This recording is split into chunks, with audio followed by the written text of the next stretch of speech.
Welcome to another inspiring episode of the Elite Expert Insider Podcast. Hosts Melanie Johnson and Jenn Foster are the owners of Elite Online Publishing. They're both Wall Street Journal, USA Today best-selling authors. We're really glad you're here because this podcast was designed for you. Meet industry experts that share their secrets and strategies. Get successful results for your business in money, relationships, health, and your life. Each episode is going to inspire you to take action towards reaching your greatness. Hello, everyone. Welcome to another great podcast. I'm Melanie Johnson, along with your co-host today, Jenn Foster. Hey, Jenn. Hey, everyone. How are you doing today? I'm fantastic. I hope everyone else is having a fantastic day. If you're not, then listening to this podcast is going to make it fantastic. All right. We have Marla Albertie with us today, and she owns Truth Speaks Group, and she does coaching. So, a lot of us struggle with having this harmony in our lives and having work-life balance. I know I struggle with it. Jenn struggles with it. Sometimes we feel out of balance. Sometimes we feel in balance, but we're more out of balance, truth be taken. If we're doing great at our job, then we feel like we're not paying attention to our kids or we're not having self-care. Then we pay attention to ourselves. And then we're like, oh man, my kids, the home is going down the tubes over there. Everything looks like trash. How come my home isn't clean? How come this isn't doing right? So we are going to have some great insight today with Marla Albertie. And she is a professional educator. She has her bachelor's degree. She is working on her doctorate degree, and she's a professional at this. So get your notepad out, sit up, get a cup of tea and cozy in. We're ready to talk. Hey, Marla, thanks for joining us. Hello, everyone. Thank you so much for having me on the show. I'm super excited about it. Yes, I just had to giggle when you said that, you have one over here, then the other one goes down the drain. Yep. But we can do it. We can work life harmonize. That's why I don't say balance, because when you do balance, guess what happens? Something does fall off, right? So you have to integrate and harmonize. Exactly. Well, tell us, Marla, a little bit about your journey on becoming a coach and speaker. Oh, wow. So my journey to coaching started a long time ago. So I actually, in the process of getting my associate's degree, believe it or not, getting my associate's degree, we had to actually do an internship. Who would have thought? So I did my internship in HR at the company that I was working. I was working for JP Chase at the time. And I had an awesome leader. This goes to show why leadership is so important. I had an awesome leader that believed in me and fought for me to get my internship done through HR. Well, through HR, I learned how to look at resumes. And so I started off with the career piece of it. And so I got that says, okay, let me go ahead and stop looking at these resumes for free and start my business. So that's how my coaching business kind of started. It started with me reviewing resumes for free. Then I started getting paid for resumes. Then people were asking me about career advice or what should I do? I said, okay, well, let me look up this phenomenon we have out here called coaching. So again, as you and I both may know, that coaching is a non-regulated field, meaning you can go get a degree. You can go get a certification from BurgerKing.com. No, shout out to Burger King, right? But it doesn't matter. You can call yourself a coach. You just wake up tomorrow and call yourself a coach.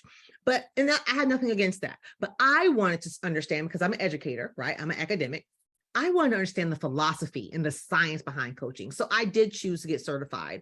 So I became certified in career coaching first, and then life coaching and executive coaching. Then I have a few more: goal coaching, positive psychology. I have a whole bunch of them. So again, as you can see, I love to learn. So that started my spin. So actually this year marked 10 years that my coaching and training business has been active.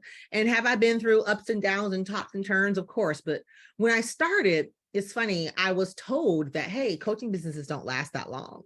Well, here I am 10 years later, and I'm still trucking along. So that's how I started doing resumes for free, but I learned that resume background from the internship I had from getting my associate's degree. So, and you love teaching, you love learning, and you love teaching, obviously, because you're coaching people and you teach them how to have different skills. So, all right, let's get back to this harmony, the idea. People come to you, and how do you start them down their harmonious journey? Yeah, so this is such a great question. So my mantra is I coach the 9-to-5 working woman to discover work-life integration and harmony, not balance.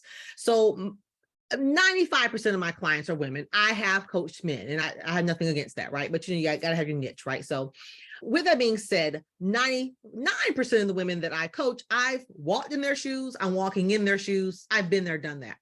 And one of the most top questions I get is, Marla, how do you do all the stuff that you do?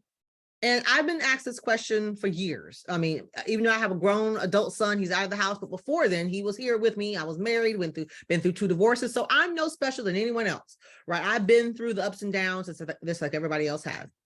But one thing I've learned to master is that harmony. First thing is you have to change your mindset. I said, you know what? I'm not balancing anything, because when you balance something, like we mentioned earlier, something's going to fall by the wayside.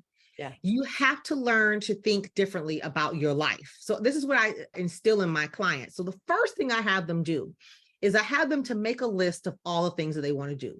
They're like, well, Marla, I can't do that. Well, there we go with the mindset. If you say you can't, then doggone it, you won't. So again, so I have to start you off there, right? So when I get them past that, they make their list. And what I tell them is remove all of the obstacles. Now, that can be your spouse, that can be your children, that can be money, that can be parents, whatever's in the way for right now, remove that and just make the list of the things you want to do. Because 9 out of 10 times, you probably haven't made this list. Most of my clients haven't made the list. And again, like I said, they're women, so they haven't made the list. And I said, make sure this list is about what you want to do, not what you want for your kids, not what you want for your husband or spouse's birthday, what you want to do. And what I found is this is the most hardest thing for people to do. Yeah. But anyway, once they finally do it, then we walk through the tactics of how to pick a few things off of that list, 1 to 3 things, right, off that list, that we can start to work and integrate. So I always use the example of writing a book, because a lot of my clients have always wanted to write a book. And of course, we love that example. Okay, Marla, we just love that because we're a publishing company. That's a perfect example. Exactly, right. A lot of through the journey, right? I love it. Yes, a lot of my clients want to write a book, and I believe I'm an author. I love writing, so I believe that we all have a book inside of us. So I said, okay, well, they're like, Marla, let's just take the 9 to 5 working woman who's married or in a relationship or a partnership or whatever. And let's say she has 3 small kids, and we say small, under the age of 10. Okay, well, and I've had this type of client, how am I going to make time to write a book? I said, okay, well, what do you see? What is make time for? When you say make time, don't you make time to eat? Don't you make time to use the bathroom? Well, those things I have to do. Well, think about it. Do you have to write a book? No. Do you have to write a book? Well, yes, I do. Oh, there you go. If you change your mindset, yes, you have to write this book. You have to get this story out in the world. So I asked them to start small. We can get this from BJ Fogg's book, Tiny Habits, right? But I asked them to start small. What can you do for 5 minutes? You can start writing the introduction. You can start outlining. You can start researching. 5 minutes a day. Well, I don't have 5 minutes a day. Well, here we go. Here we go with what you don't have again. You may not have 5. Do you have 3 minutes? Guess what? If you get up at 6 o'clock in the morning, like most moms may do, or maybe 5 o'clock when they have smaller kids, right? If you get up at 5 to get the day going, can you get up at 4:50? Give yourself 5 or 10 minutes, go to the bathroom and do what you got to do, right? And come back and have your journal on your nightstand or downstairs or wherever in your house. Sit down for 5 minutes, 3 minutes and write. Can you do that? Then I finally get a yes out of them. I push them. That's why you get certified, because I know how to ask the strategic questions. I push them to get the answer out to do the work.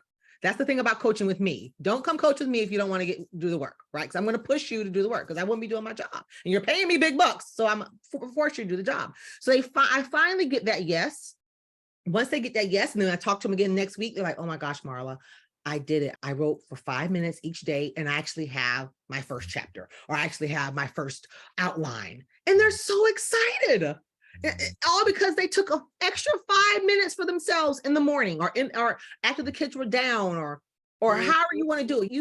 You have the freedom to fashion it however you want to fashion it. So that's how you get it done. This is how you integrate.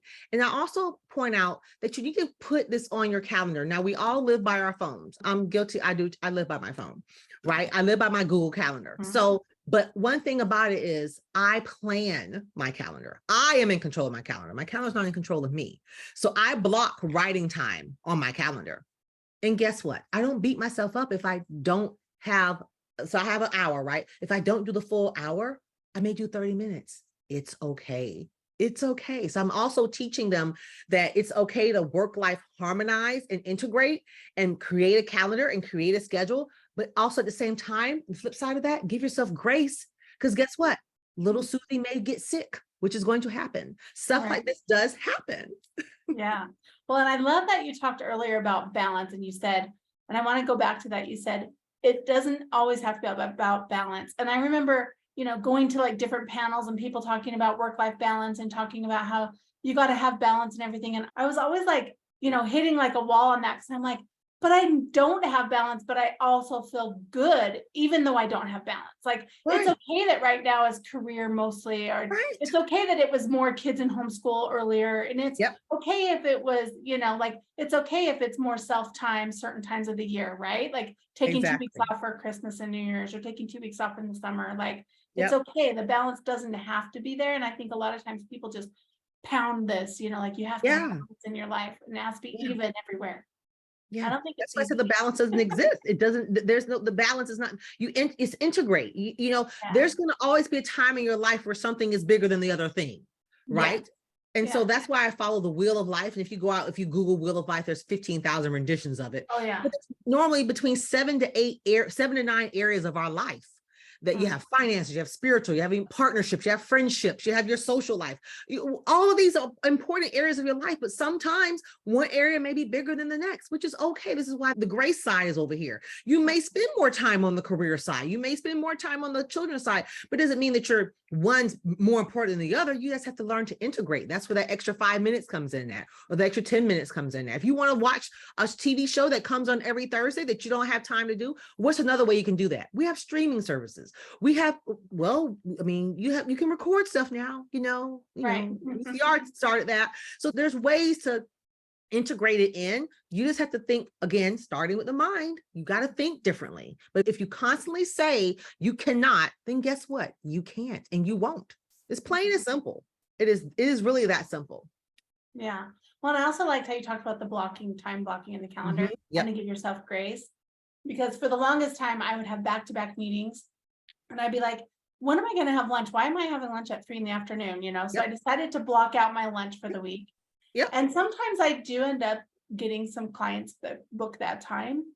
But at least I know if it happens, I just bump it a little bit, but I at least give that self for myself.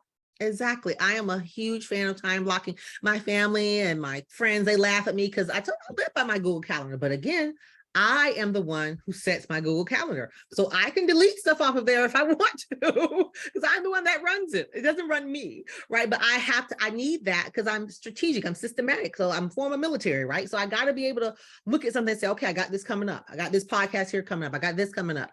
I have to keep it in order because that's how my brain is. You work according to how you are, not how anybody else is, how you are. And this is what I'm trying to ingrain into my clients. Stop trying to be someone you're not. Just be you. You are okay the way you are.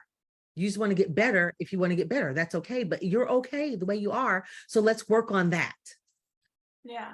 I like how so that must mean that for each client, when you're coaching them, you really cater to them. And you're not just like, here's my little system and I do this with every single client. Oh my gosh. I'm so glad you said that. So I do have a philosophy called SEUQ, strategic, empathetic, unscripted questioning. And so that's my coaching philosophy. And I follow it for every client. But how that is followed for every client is different because every client is different. So, but every client, I will be strategic with what I'm doing. Every client, I'm going to be empathetic because I'm 99% of the time I have walked in their shoes. My questions are unscripted. Nothing against having a script. Some coaches do follow scripts. Nothing wrong with that. But I'm one of those authentic, real folks. I have been trained to listen to what you're saying and what you're not saying. So I can hear you, and I've been trained to ask those deep-rooted questions. So my questions are going to come based off of what you're saying, based off the conversation that you're having with me, because you're talking 99% of the time. I'm listening. As a coach, we don't talk a lot. You talk a lot. The client talks a lot. And then we listen. So that's where the unscripted comes from. And of course, the cue is questions. So yes, I have to follow this procedure this philosophy for every client, but every client is different. Some clients, I got to go a little bit slower. Some clients are like, oh, I'm good. Let's only focus on one area. Because guess what? The client is the one driving the conversation, not me. The client drives the conversation because it's your coaching session. I'm guiding you through. Just be prepared to answer those deep-rooted questions that I know that are in you. So, and I always say, I love to dig the gold out of all my clients because I have to believe there's gold in you. which a coach, and hopefully I speak for all coaches with this, all coaches, we believe in our clients, but and so I've heard some people disagree with this, but I don't care, right? But I can't want it more than you. I can't want it more than you. And some people have said, well, my person has wanted it more than me. That's why I was able to succeed. I don't believe in that philosophy. You got to want it more than I do. Yeah. I can't want something more than you. That doesn't make sense because I'm not the one who wants it. Right. You got to want it. Right. Well, So and I you like have to how want it. you, Yeah, go and ahead. I like how that kind of ties back into the list, because Yeah, you can't Yeah. make that list for them. That's the list. What do they want? And then exactly. you can help them get that. Right. Mhm. I can stand beside you like I have without my team of people believing in my team of friends and family, believing in my big, hairy, audacious goals, I would be nowhere. Right. Because I'm Right. always coming up with a new idea. Every time I turn around, I'm texting a friend, girl, okay, I got a new entrepreneur idea. Yeah. So they're standing beside me. But guess what? I got to believe in that idea first before Mhm. they do, before I get them on the bandwagon. So, so when my clients come to me, I say, hey, they have to first believe that they need that coaching.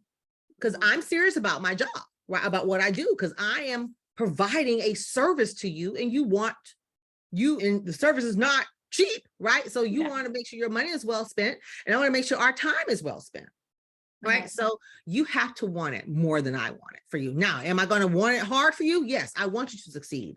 I want every one of if none of my clients, which I haven't had this problem, but if there's a client of mine that doesn't succeed, then I didn't do something right. So, but I haven't had that problem yet. Knock on wood. Honestly have not had a problem where any of my clients been like, oh my gosh, she's the worst coach I've ever had in my life. I've never had that problem. Thank God.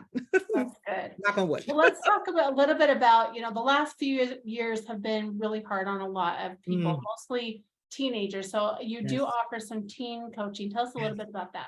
Yes. Oh my gosh. So I'm currently in school for my PhD in IO psychology.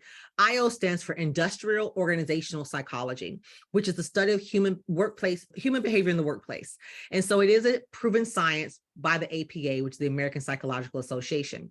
Only difference with us is we don't medically diagnose. We're not clinical, right? So I can't diagnose a headache for you. I can come into the workplace and diagnose behavioral trends, HR issues, OD, organizational development stuff. That's what IO psychology is. It's a beautiful field. So one day I'm driving down the road and said, how will teenagers learn about this science? So I came home and did what everybody else does when they're an entrepreneur. I typed in IO psychology and teenagers, just typed in the Google search. And what came up? A whole bunch of college programs. Well, last time I checked, 8th through 12th graders can't go to college. Maybe a small percentage of them can, but majority of the ones in the United States are going to stay in 8th through 12th grade. They're not going to go to college right away. Okay. I mean, while they're in that age range. Yeah. So voila, IO for Teens was born. Our birthday will be August 23rd here coming up. We'll be 1 year old. And I'm just super excited about it because what we have done, we've developed 4 objectives. The first main objective is to develop a curriculum stemmed in the principles of IO psychology. IO psychology has 25, some argue, 26 specialization areas. And so what we've done, and I'll actually have the specialization areas, but I keep them. This is how much of a nerd I am. I keep them right here. Some of those areas, just to give you an option here: coaching, leadership, organizational development, career planning, HR technology, general organizational behavior, worker well-being. All of those are specialization areas. So what we did is we broke those down because you got some adults that don't understand this stuff, right? So we broke them down to 5 classifications so it can be understood by the teenager. Those 5 are discover your dream, chase your dream, living up to your potential, don't get caught up. That's a fun one.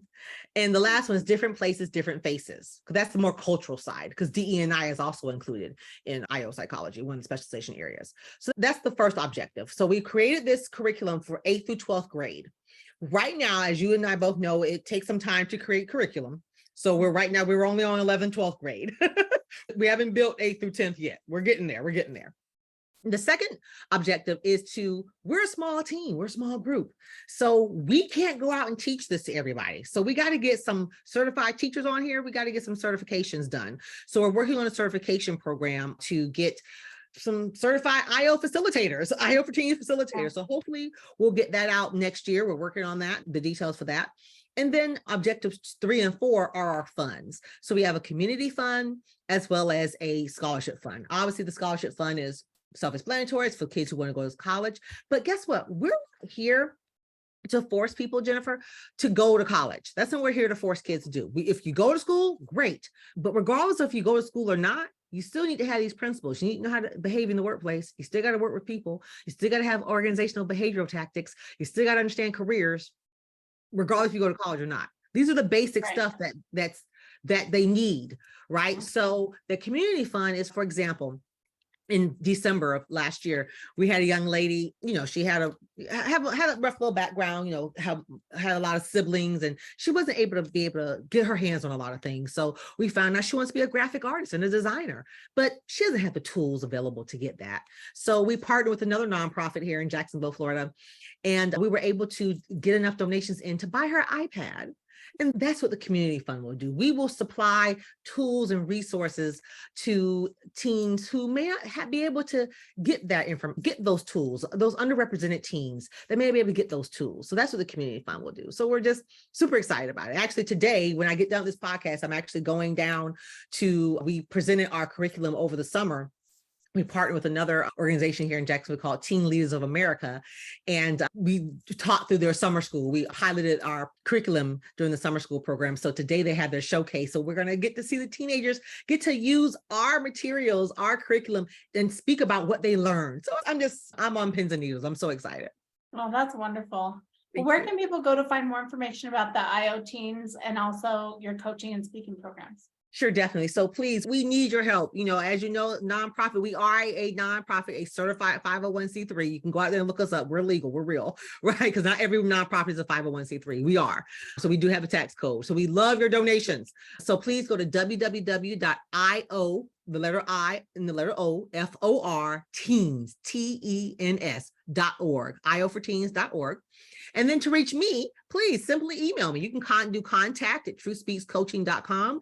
You can go to my website. If you want to get a free workbook, not worksheet, because I believe in value, workbook on work-life harmony, go to my website, sign up for my newsletter, my email list, and you'll get a free download immediately. Just go to www.truthspeakscoaching.com.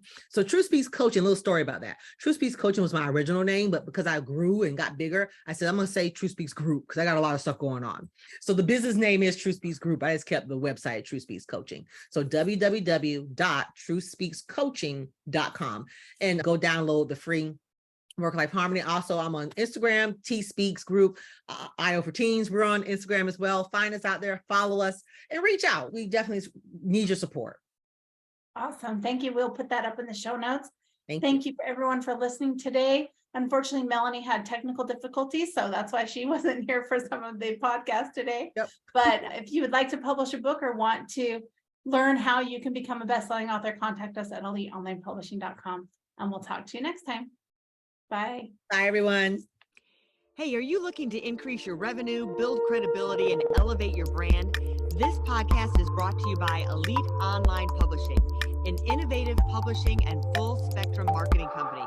They will publish and market your book to make it a #1 bestseller. Becoming an author is the best way to market your business. So contact them at eliteonlinepublishing.com today. All of their authors become #1 bestsellers.